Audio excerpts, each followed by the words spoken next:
Salut, c'est Israël. Je vous parle aujourd'hui de format de fichier d'enregistrement. On va commencer par un tuto sur les formats de fichier pour l'impression, puis par la suite, je vais vous faire un autre tuto sur les formats de fichier pour l'affichage à l'écran ou l'animation. Donc, on est dans Photoshop, on est en train de travailler. Généralement, on travaille au format RVB parce que notre image nous a été donnée au format RVB. OK? Ensuite, on travaille à la bonne résolution. Donc, dans Image, taille de l'image, je m'assure que ma résolution est de 300 pixels par pouce, au moins pour l'impression. Donc, c'est généralement à moins d'avis contraires, donc à moins que notre magazine, par exemple, nous ait dit, nous, on travaille à 150. Et on a une largeur et une hauteur au moins égales ou, dans tous les cas, supérieures à la boîte d'image dans laquelle on va placer ça dans InDesign ou au format de support final, donc par exemple à la feuille de papier vers laquelle on s'en va. Ce qu'on ne veut pas, c'est grossir notre image dans InDesign. C'est catastrophique. OK? Donc, je m'assure que j'ai assez de pixels dans mon image. Je suis en train de travailler. J'ai fini de travailler. Qu'est-ce que je fais? Je sauvegarde. OK? Bien important, je sauvegarde ça. Je sauvegarde une version avec tous mes calques. Ensuite, je vais commencer à faire mon pré-presse. Donc, je vais commencer à préparer mon fichier pour l'impression. Je vais faire un truc bien important. Je vais venir aplatir mon image. Pourquoi? Parce que tous ces calques-là, ce que ça va faire, c'est que ça va ralentir l'impression. Notre imprimante va prendre une éternité parce qu'elle va devoir, elle, l'aplatir, notre imprimante. Hein? Une imprimante, c'est comme un dinosaure avec un gros corps puis un tout petit cerveau. Alors, ça prend du temps à faire les opérations. Puis des fois, ça bloque, puis des fois, ça sort juste pas. Puis notre imprimante fait une erreur.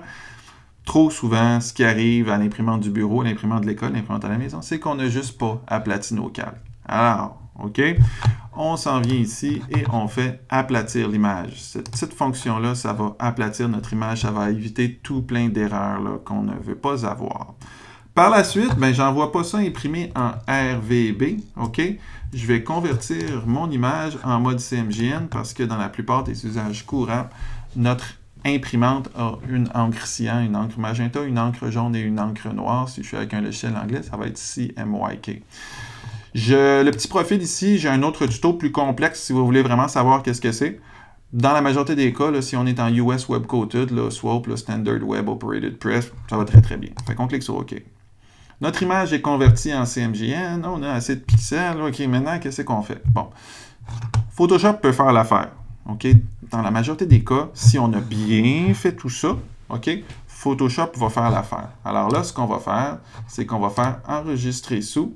OK? On va mettre un petit suffixe à notre image juste pour s'assurer que, tu sais, qu'on n'écrase pas notre image qui avait des calques. Parce que si on écrase notre image qui avait des calques, on ne pourra plus revenir dedans. Alors, ça va aller bien mal d'expliquer à notre client qu'on ne peut pas faire des modifications parce qu'on n'a plus les calques dans notre image. Alors, hein, on enregistre sous un nom différent, on met un petit suffixe comme impression finale, quelque chose comme ça qui va différencier cette image-là, donc la version pas de calque, de la version avec des calques. En bas, vous voyez, là, il n'y a rien de coché. Ça veut dire que mon image là, ne contient pas de couche alpha, pas de calque, que tout va bien. OK? Ensuite, mon profil est là. Donc, je peux enregistrer mon format final au format PSD.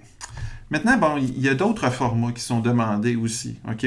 Par exemple, moi qui suis de la vieille école, j'enregistre toujours mes images finales dans Photoshop, les images matricielles, au format TIFF. Parce que c'est un excellent format d'enregistrement. Puis ça m'aide à faire de l'ordre.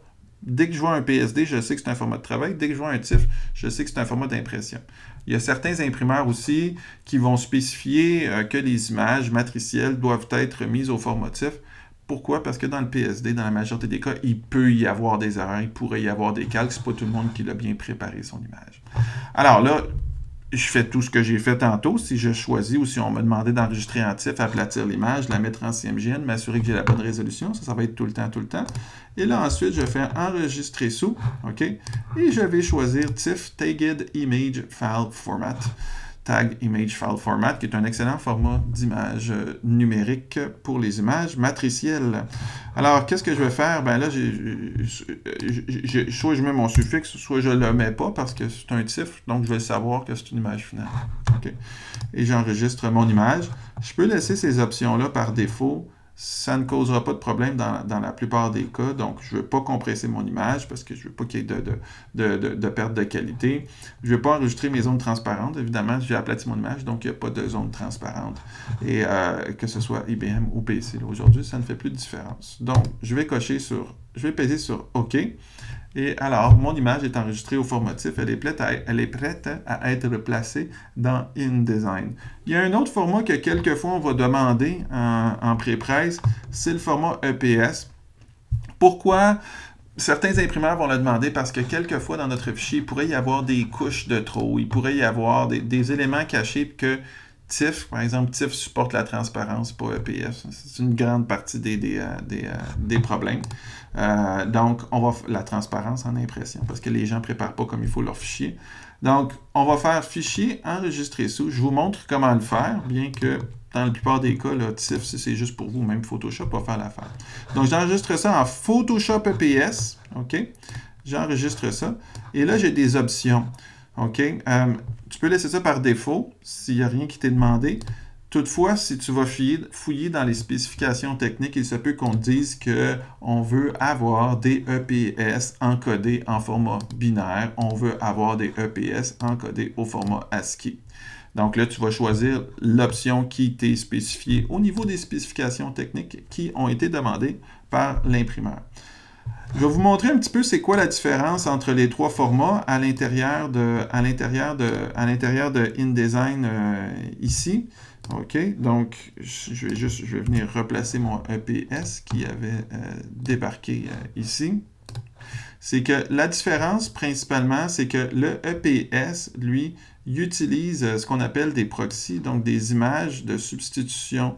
OK, vous allez voir ici, si je place mon image EPS, lorsque je suis en performance d'affichage, standard, ici, je vais voir une grosse différence. Vois-tu, mon EPS, il est comme un petit peu crénelé ici, là, la prévisualisation.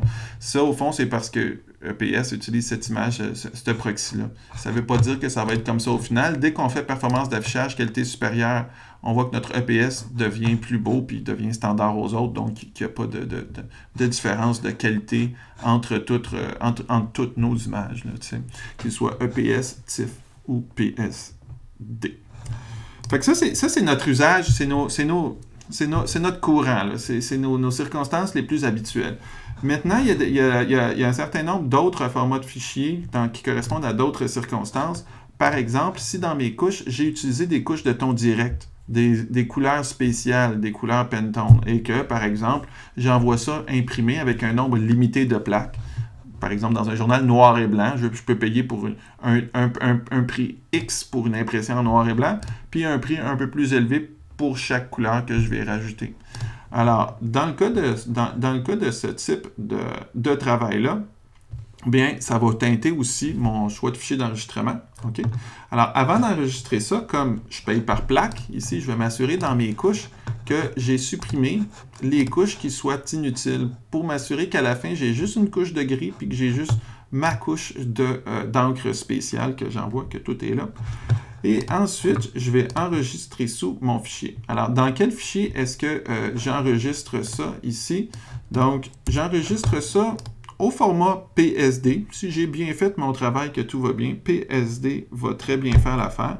Ou alors TIFF, c'est un petit peu la même théorie. Moi, j'aurais tendance à prendre TIFF, je vous dirais, par mes habitudes. Comme ça, je sais c'est quoi qui sont mes fichiers terminaux, puis mes fichiers originaux. Puis on voit que ton direct est coché ici.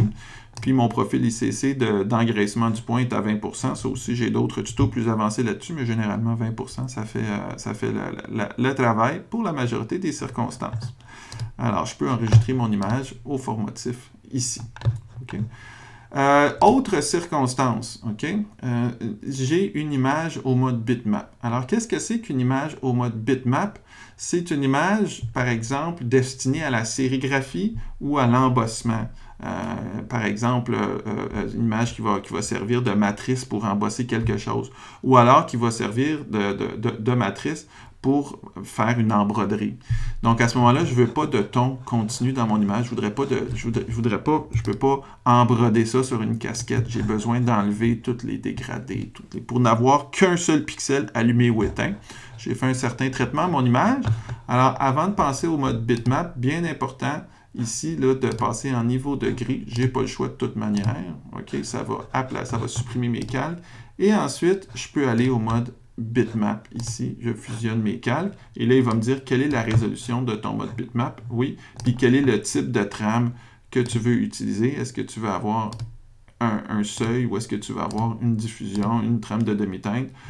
Alors, ça, vous pouvez tester ces différentes choses-là. Dans le cas d'une image à ton continu, comme ça, je vais utiliser diffusion, qui était à ton continu. Et là, quand je zoome sur mon image, là, ce que je vois, c'est que mon image est composée de toute une suite de petits points. Alors là, dans mes couches, ici, je vois que je suis au mode bitmap et que mon image s'appelle arrière-plan. Donc, c'est-à-dire qu'elle a été dans le processus aplati. C'est pas besoin de retourner ici, de faire aplatir l'image. Ça ne sera pas disponible, ça a été aplati. Donc, ça, c'est mon format final de mon image bitmap.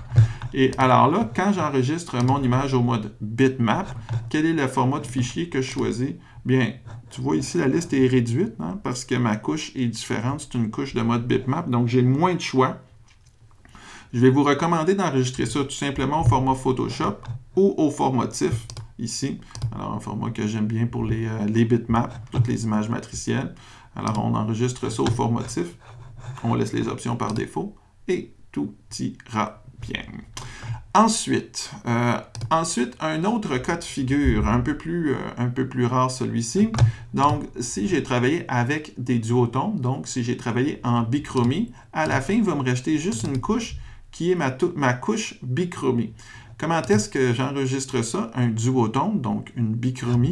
Je fais Fichier, Enregistrer sous. Et à ce moment-là, ici, j'ai beaucoup moins de choix au niveau de l'enregistrement de ma bichromie. Donc, comme je vous dis, si on a un dossier, si on a juste un calque arrière-plan, c'est un petit peu tout le temps la même chose. Hein? On choisit Photoshop, puis tout va bien aller. Sinon, on peut choisir Photoshop EPS pour nos duotones. Ça, ce serait mon choix personnel en fonction de mes préférences ici. Et voici, ça me ferait un Photoshop EPS qui va bien encapsuler la couche de bichromie. Okay. Alors, on a fait le tour des formats matriciels pour les images à l'intérieur de Photoshop.